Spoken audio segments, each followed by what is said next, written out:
ವೀಕ್ಷಕರೇ ನಮಸ್ಕಾರ.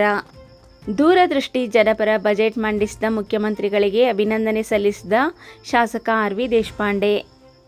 ಸಮತೋಲಿತ ಮತ್ತು ದೂರದೃಷ್ಟಿ ಬಜೆಟ್ ಮಾನ್ಯ ಮುಖ್ಯಮಂತ್ರಿ ಶ್ರೀ ಸಿದ್ದರಾಮಯ್ಯ ಅವರು ದಾಖಲೆ ತಮ್ಮ 17ನೇ ಬಜೆಟ್ ಮಂಡನೆ ಮೂಲಕ ತಮ್ಮ ಆರ್ಥಿಕ ಜ್ಞಾನ ಮತ್ತು ಆಡಳಿತ ಅನುಭವವನ್ನು ಮತ್ತೊಮ್ಮೆ ಸಾಬೀತುಪಡಿಸಿದ್ದಾರೆ.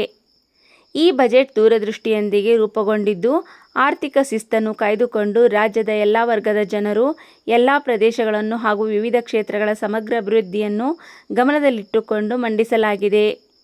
ವಿಶೇಷವಾಗಿ ಆರೋಗ್ಯ, ಶಿಕ್ಷಣ, ಕೃಷಿ, ಜಲಸಂಪನ್ಮೂಲ ಮತ್ತು ಪ್ರವಾಸೋದ್ಯಮದ ಮೂಲಕ ಉದ್ಯೋಗದ ಸೃಷ್ಟಿ ಸೇರಿದಂತೆ ಪ್ರಮುಖ ಮೂಲಭೂತ ಕ್ಷೇತ್ರಗಳಿಗೆ ಹೆಚ್ಚಿನ ಆದ್ಯತೆ ನೀಡುವುದು ರಾಜ್ಯದ ಸಮಗ್ರ ಅಭಿವೃದ್ಧಿಗೆ ಪೂರಕವಾಗಲಿದೆ.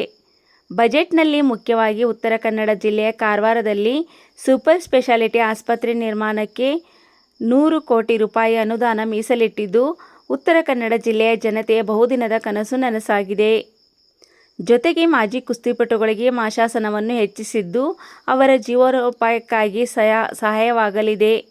ಇದು ಸಮತೋಲಿತ ಹಾಗೂ ಜನಪರ ಬಜೆಟ್ ಆಗಿದ್ದು, ಸರ್ವತೋಮುಖ ಅಭಿವೃದ್ಧಿಯ ದಿಕ್ಕಿನಲ್ಲಿ ರಾಜ್ಯವನ್ನು ಮುನ್ನಡೆಸುವ ದೃಢ ಬದ್ಧತೆಯನ್ನು ಮುಖ್ಯಮಂತ್ರಿ ಶ್ರೀ ಸಿದ್ದರಾಮಯ್ಯ ಅವರು ಮತ್ತೊಮ್ಮೆ ತೋರಿಸಿದ್ದಾರೆ.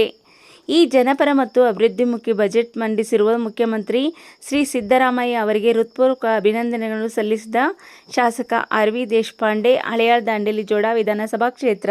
ಚಾಣಾಕ್ಷತೆ, ಬುದ್ಧಿಮತ್ತೆ ಮತ್ತು ಆರ್ಥಿಕ ವಿಷಯದಲ್ಲಿ ಅವರಿಗಿದ್ದ ಮಾಹಿತಿ ಜ್ಞಾನದಿಂದ ಪ್ರತಿ ವರ್ಷ ಒಳ್ಳೆಯ ಮುಂಗಡ ಪತ್ರ ಕೊಟ್ಟು ರಾಜ್ಯದ ಸರ್ವಾಂಗೀಣ ಅಭಿವೃದ್ಧಿಗೆ ಅವ್ರ ಬಜೆಟ್ಗಳು ಕಾರಣರಾಗಿದ್ದಾವೆ. ಈ ಒಂದು ಶುಭ ಸಂದರ್ಭದಲ್ಲಿ ನಾನು ಪ್ರೀತಿಯಿಂದ, ಆತ್ಮೀಯತೆಯಿಂದ ಮತ್ತು ಅಭಿಮಾನದಿಂದ ಅವ್ರಿಗೆ ಅಭಿನಯಿಸ್ತೇನೆ. ದೇವರು ಅವ್ರಿಗೆ ಒಳ್ಳೆಯ ಆರೋಗ್ಯ, ಆಯುಷ್ಯ ಮತ್ತು ಅಧಿಕಾರ ಕೊಟ್ಟು ಇನ್ನೂ ದೇಶದ, ರಾಜ್ಯದ ಸೇವೆ ಮಾಡುವ ಅವಕಾಶ ಕೊಡಲಿ ಅಂತ ಹೇಳುತ್ತೇನೆ.